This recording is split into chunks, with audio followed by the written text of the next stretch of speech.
Today we're going to talk about the nature of war, or better yet, why I think war does not really matter at all.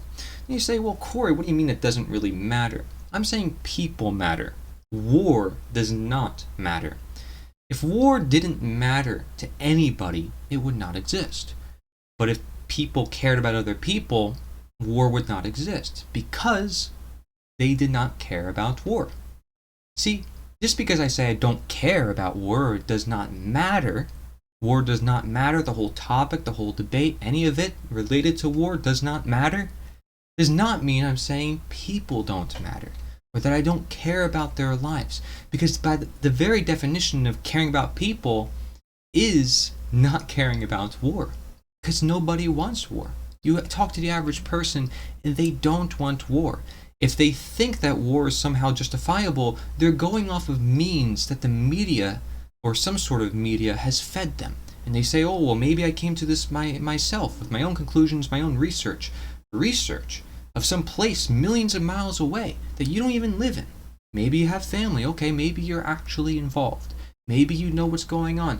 Really, in a world of mass communications and technology where everything is fed to us through the news and everything's externalized, meaning you're taking things in like Trump and Biden. In reality, we don't know who these people are, and these events are not even local to us. That's the majority of the population. So that's why it doesn't really matter to me. But people matter to me, and my heart goes out to anybody who ever would be affected by war. But let me tell you something, every government is basically always at war. Because otherwise, it wouldn't be a government. In its nature, in order to create government, there must be war. Because without war, there cannot be slavery. Without some sort of captivity or bondage, which is due to surrendering either your soul, your body, your mind. Without that, there cannot be slavery. There cannot be war. So, when you are in control of your own mind, when you're in control of your own soul, your body, you are no longer a slave, and therefore you can participate to no war. And, the Tao Te Ching has a lot of good wisdom about this too. About how if you don't want any bad things to happen, just don't do anything, stay still. And it's a rather controversial position because everybody expects you in today's world to have a position. I'm telling you, you don't need it. Even though everybody thinks and expects of you to have one. Say, well, where do you position yourself on this war? Where do you position yourself in this politics? It doesn't actually matter. Again, people, by the nature of war, don't want it naturally. At least if they have a conscience, and they look past all the things they've been fed. Even if they have some personal biases. Unless somebody directly killed them, that somebody is responsible, but is a whole nation responsible? And what made them carry that out? Why are they carrying that out? They must be brain dead themselves to follow someone else's orders and not use their own conscience. You gotta think of it in the microcosmic sense of one person versus another, not entire nations versus each other. These nations don't even exist. Russia, United States, these are titles for land masses. They don't matter. They matter to us through belief because we think they exist. We allow them to exist through our belief. It's the same thing with slavery. We think that it's legitimate, that we should own somebody. Same thing with government. We think it's legitimate that somebody should rule over us. We don't know if that can actually be done in nature, because by nature, you own you, I own me. And that only you can be responsible for your life, and only I can be responsible for my life. That's a simple fact of nature. But the beliefs may take us away from that fact. That factoid, that knowledge. So, by the knowledge of war and what it always does countlessly through history, whether it's both sides being funded by the same people and, the Great Reset and the Council on Foreign Relations and it's all being planned, etc. You can go into all these things.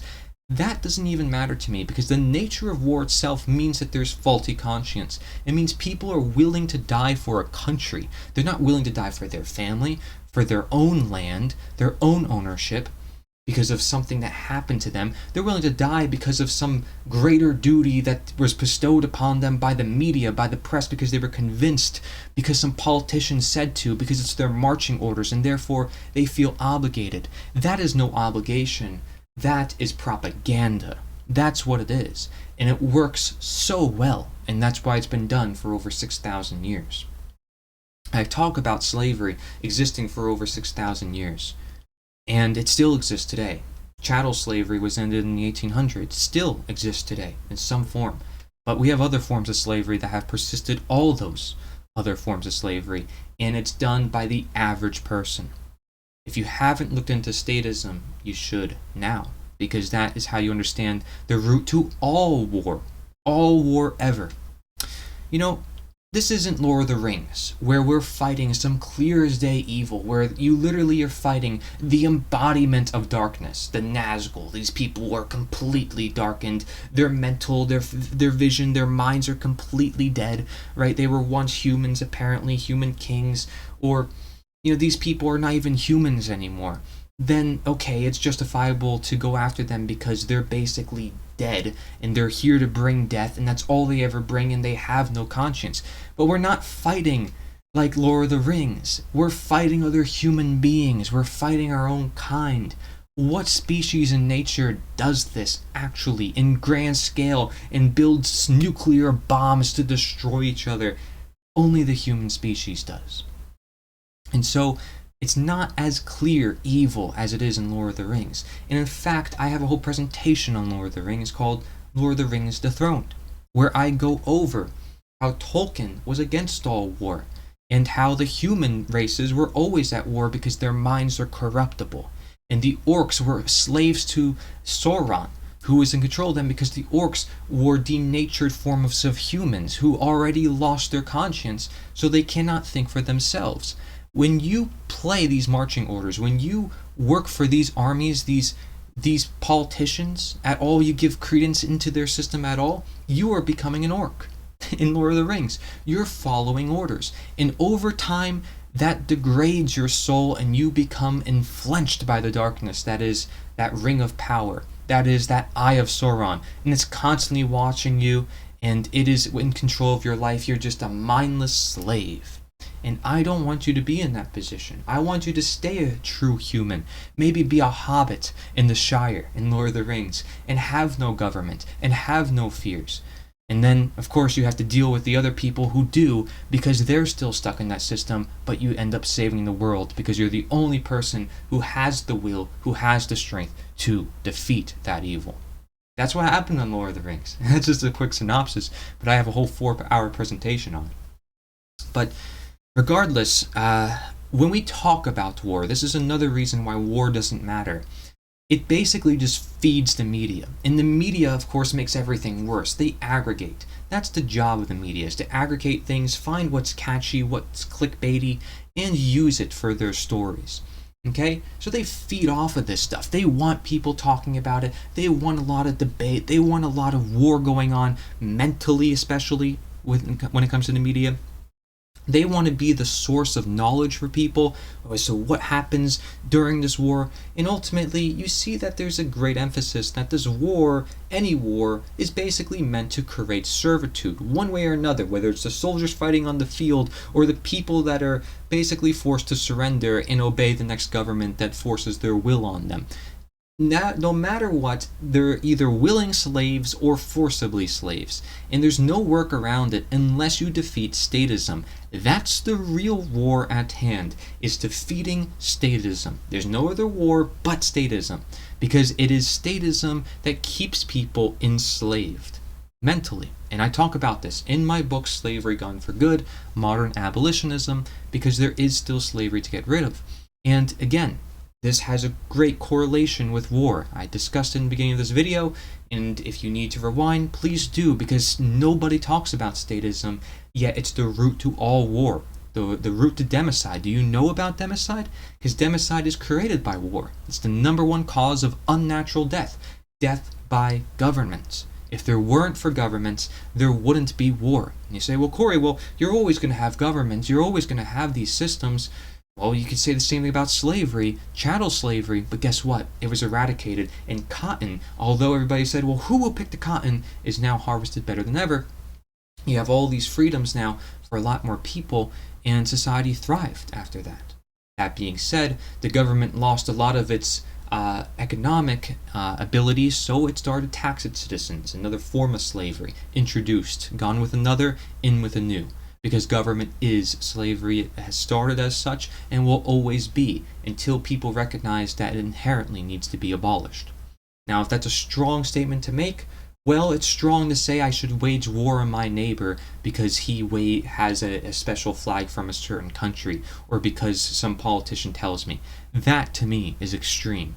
Is following orders for some person you barely know, so you can fight people that you barely know, for some reasons that you barely know. All we do nowadays, in this mass information media time, is talk about things we don't know, doing things we don't know, and ultimately then you wonder why people become suicidal or depressed. They have a lack of direction, a lack of destiny. They're lacking the control of thyself. And so all these other influencing factors come into their life and consumes them. The darkness of Lord of the Rings, the darkness of this life. One and the same. This is why we use movies as allegories. You see it in movies all the time. And of course, you always have this good guy versus bad guy in epic battles, and of course that also makes people subconsciously maybe want to partake in that. People have joy in wanting to be violent. Why is this? Maybe they're not out in nature hunting animals as they naturally are to do. Maybe they're not, having good relations, and maybe they have an unstable mood, they don't have enough B vitamins, I don't know. There could be a whole bunch of reasons why people would want war. They could be psychopaths, sociopaths, etc. But the point is, there's still statism, otherwise there's no war. So despite all those other factors, guess what? Statism is still the root, and in fact, it is highly associated with all those other things that I mentioned. So, another thing too, this is the final point of this video, is that when you talk about war, just look how fast it turns into political, how fast it turns into politics. I mean, the minute you start talking about it, it's like this person versus this person, it turns into politics. Literally, again, who are these people? What are these places? Okay? Unless you're actually in it, and even if you are in it, by the way, because a lot of people say, well, we shouldn't get involved with other people's business. That's kind of just a general rule of life, but governments do that by their very nature, so sorry, you're never going to get it that way. Anyways, even if you are in that situation, you have to question statism and truly free yourselves, because guess what? That moral cause is going to outshine everything else.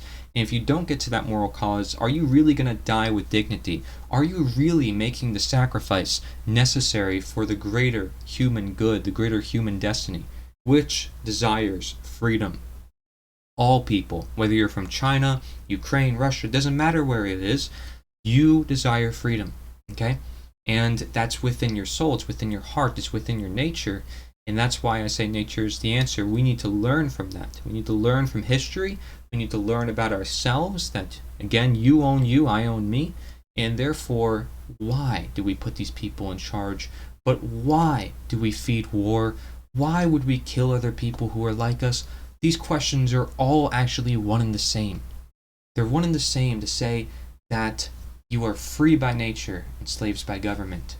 That you must be the change. Thank you very much for listening. This is Corey Edmund Engelat. Don't be a follower, be a leader, and therefore don't care about war, care about other people, and therefore help people be the people that they are, and don't encourage slavery of any kind. And if you want more help about that, check out my book, Slavery Gone for Good, Modern Abolitionism. Thank you very much. Corey Edmund Engelat, Nature is the Answer.